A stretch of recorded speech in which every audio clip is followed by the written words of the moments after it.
Yes! What is up, everybody? What's going on? You enjoying yourselves? You having a good week? Did you like the World Cup? It was fantastic. Actually, two things ended today. Two things that are near and dear to my heart. The World Cup and the most epic road trip for pickup games of all time. And actually, I'm gonna bring someone to join me on this because he was with me every step of the way. It's Mike K, everybody. Let's give it up, Mike K. Yo! What's up, y'all? Long time no see. It's been a while. Yeah, it's been a while. You look like Corey. Are you Corey with the K? No, well, You look familiar. he's back in San Diego. The vape store. We went into the ocean yesterday in San Diego, and he's still there. Okay, overall thoughts about the World Cup final before we get into anything else. I'm gonna go first, if that's okay. Yeah, that's fine. Okay, great, thank you. I predicted that France was gonna win by 2 goals, and France won by 2 goals. Let's go! Now, it was 4-2.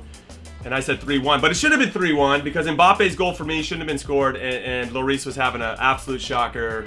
Thought he had a Tottenham jersey on. Anyways, 2 goals. We can get into everything in a little bit, but your overall thoughts? I thought it was a good game. I predicted 2-1 France, so I got the prediction right too, kind of. Kind Will of? you give me that? Yeah, I'll give it to you. Okay. You pick Yeah. the right. You pick the winner. It was actually, I said that France would score first, Croatia second, and then France would win it in extra time. It wasn't quite the same, but it was 2-1 at one point in the game. So Right, I had 3-1. Yeah, 3-1. High five, dude. Yeah. Awesome. And yeah, I just think Croatia, the speed of the game was just a little too fast for their energy levels. I think they were just spent. It just kind of showed a little bit. It's funny that you say that because I was talking either on YouTube or other places where I was doing some interviews that I thought France needed a high press because I thought that Croatia was going to be tired. And they sat back and they let Croatia dictate the tempo for the first 20 minutes of the game. I was like, what are they doing? What are they doing? What is Didier Deschamps doing? And it ended up working out because 20 minutes into the game, Antoine Griezmann tripped or dove. I think it's called dove, right? He embellished. He embellished. And you guys know how I feel about diving. If you can dupe the referee, then fair play. Anyway, it led to Mandzukic with a tasty flick that went past Subasic. That was 1-0. And I was feeling pretty good about things because I knew if France scored first, it was going to be very difficult for Croatia to find their way back in the game.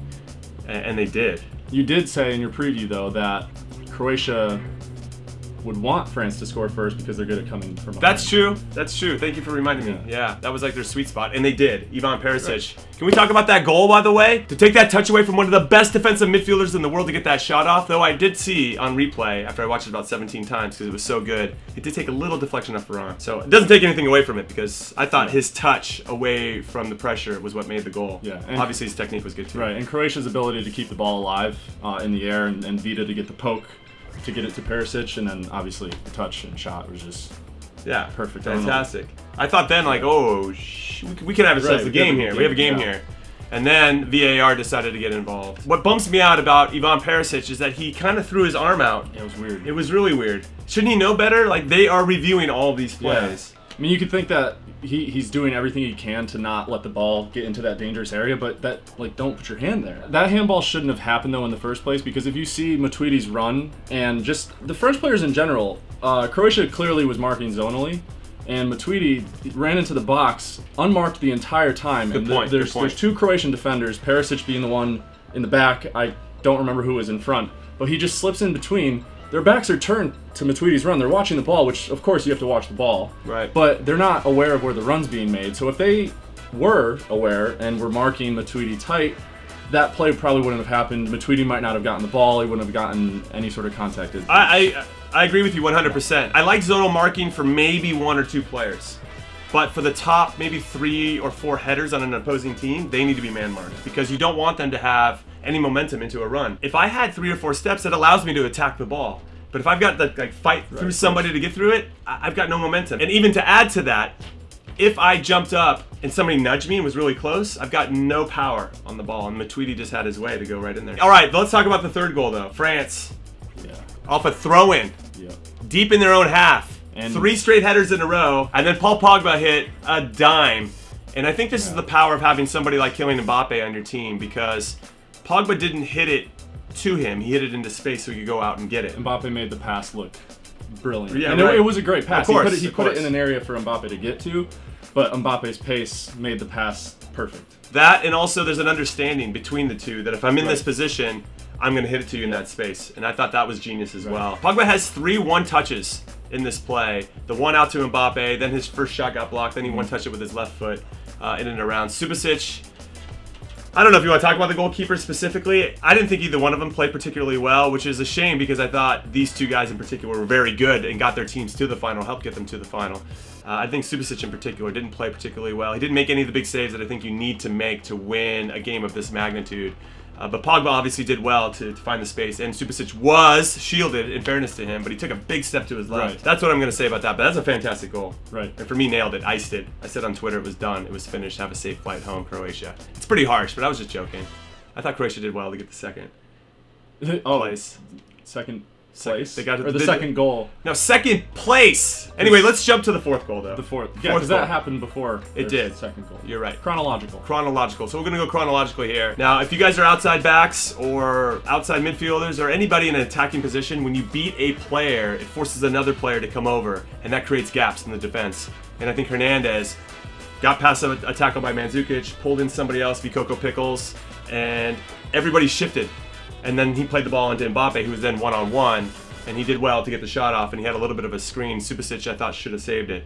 That being said, I think this goal is a credit to Hernandez. And I wanted to give a shout-out to Didier Deschamps in general because I've been going in pretty hard on him. Yeah. But a lot of people have. Yeah, and he won. He won a World Cup as a player, and now he's won it as a manager. Not too many people can say that. I'd probably count on one hand. I think he had gray hair both times. So let's just end here about the game overall, because we went pretty deep into our overall thoughts, because that's what we do. Congratulations to France. Okay, that is a big deal to win a World Cup. Doesn't happen very often, and they should be very proud of what they've accomplished. And I thought they were very good throughout this tournament and seemed to get better as the tournament went on. I want to talk about who won the Golden Ball. We know that Harry Kane won the Golden Boot. Congratulations, Harry. Yay. Yay. Fourth place, though. You should be familiar with that. So you know how they feel. You know how the English fans feel. So Golden Ball goes to Luka Modric. Ew, whoa. That's it. The best player in the tournament. I think that's fair. Yeah, I think it's fair too. Yeah. Yeah. I've got no problem with that whatsoever. It was fun, just fun watching him play. Also, while I'm thinking about it, can we talk about Dejan Lovren, who came out and said he should be considered one of the best defenders in the world? But he shipped 7 goals in the Champions League final and the World Cup final combined. I do respect him though, because he did help 2 teams get to the pinnacle. Yeah. They just couldn't finish off the business. So I mean, he's better than we give him. He's easy to make fun of. He is, because he's made those mistakes in the past. A ton. And the 7 goals. So it's. But he's not the best defender in the world, and he's not one of the best defenders in the world either. So Golden Ball, Luka Modric. Second place was Eden Hazard. You okay with that? I feel like it should have gone. Griezmann got 3rd. Mbappe? Mbappe? Well, Mbappe got Young Player of the tournament, which I think they're like, hey, listen, we're giving it to Mbappe. Course. Yeah, hands down. So the final thing I want to say has nothing to do with the World Cup final. Instead, it's with our epic road trip for all of our pickup games. 6 days, 6 cities, 6 pickup games. We are on the end of it. We're super sunburned and a little bit tired. I loved every single minute of it. I thought it was fantastic. All the people that we met in every community, Seattle, Portland, San Francisco, Bakersfield, San Diego, and LA, next level. And I cannot wait to do that same stretch again, and I think we will in the future. It was awesome, and it was awesome to see how, you know, the people who already knew what we were about and what Jimmy wants to do with, you know, just pickup games, just having fun, kicking around with friends. It was awesome to see that the people who knew about that reach out to others and tell them to come along, because they also believe in it. You guys also believe in it, and that is that's juice. That gives us juice to keep it going. Because we want to make this something really cool, and we just want to play soccer with you guys. That's it. Kick it. Let's kick it. Again, we want to thank you for anybody that came, for everybody that wanted to come but couldn't make it, for all the people that helped spread the word, for everybody that helped us get fields, to Send Athletics for giving us the product and the balls and the pennies to make sure we knew who was on whose team. It's really important. To all the Send a Man of the Matches, for all the special people out there. To the rest of the people that were with us who aren't with us right now, Mikko. Rest in peace.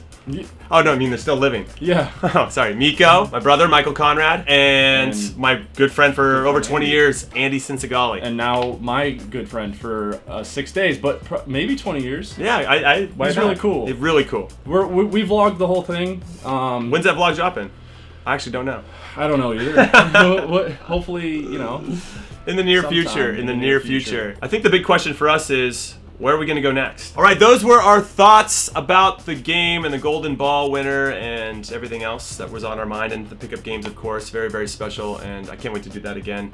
Mike, high five. Thank you so much for all of your hard work and for coming on this adventure with me. Also, we're going to do a reaction to all my predictions, and I nailed all of them, right? Of course I did. I always nail them. So be on the lookout for that, and be on the lookout for the vlog and anything else we got coming your way. And I think that's it. Later.